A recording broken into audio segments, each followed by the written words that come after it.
ಫರಂಗಿಪೇಟೆಯ ಅಮೆಬಾರ್ ನಿವಾಸಿ ಯುವಕ 19 ವರ್ಷದ ದಿಗಂತ್ ಫೆಬ್ರವರಿ 25ರಿಂದ ನಾಪತ್ತೆಯಾಗಿದ್ದಾರೆ. ದೇವಸ್ಥಾನಕ್ಕೆ ಹೋಗಿ ಬರುವುದಾಗಿ ಹೇಳಿ ಹೋದವ ಮನೆಗೆ ಬಾರದೆ ನಾಪತ್ತೆಯಾಗಿದ್ದು, ಈ ಬಗ್ಗೆ ಹಲವು ಅನುಮಾನ ವ್ಯಕ್ತವಾಗಿದೆ.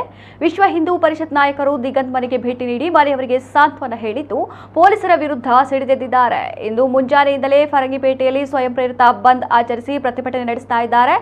ದಿಗಂತ್ ನಾಪತ್ತೆ ಹಿಂದೆ ಸ್ಥಳೀಯ ಗಾಂಜಾ ದಂಧೆಯ ಜನರು ಇದ್ದು, ಅವರಿಂದ ದಿಗಂತ್ಗೆ ಏನೋ ಆಗಿದೆ ಅಂತ ಆರೋಪಿಸಿದ್ದಾರೆ. ಇನ್ನು ಪೊಲೀಸರು ಪ್ರಕರಣದ ತನಿಖೆಯನ್ನ ಸರಿಯಾಗಿ ಮಾಡುತ್ತಿಲ್ಲ ಎಂದು ಆರೋಪಿಸಿ ಪ್ರತಿಭಟನೆ ನಡೆಸಿದ್ದಾರೆ. ಇದೀಗ ಫರಂಗಿಪೇಟೆ ಬಂದ್ ಮಾಡಿ ಸರ್ಕಾರದ ವಿರುದ್ಧ ಆಕ್ರೋಶ ವ್ಯಕ್ತಪಡಿಸಿದ್ದು, ಸೂಕ್ತ ತನಿಖೆಗೆ ಒತ್ತಾಯಿಸಿದ್ದಾರೆ.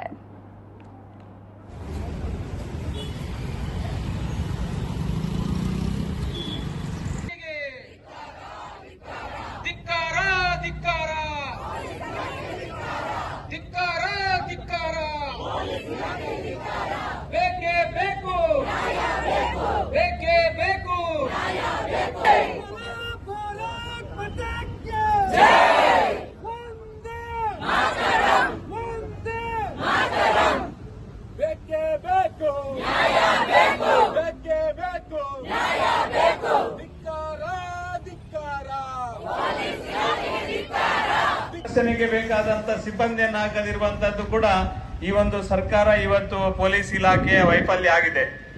ಈ ಕಾರಣಕ್ಕೋಸ್ಕರ ವ್ಯಾಪಕವಾಗಿ ನಾನು ಅನೇಕ ಸಂದರ್ಭಗಳಲ್ಲಿ ನಮ್ಮ ಕಾರ್ಯಕರ್ತನಿಗೆ ಯಾವ ಹಿಂದೆ ನಮ್ಮ ದಿನೇಶ್ರಿಗೆ ಯಾವ ರೀತಿ ಮಾರಣಾಂತಿಕ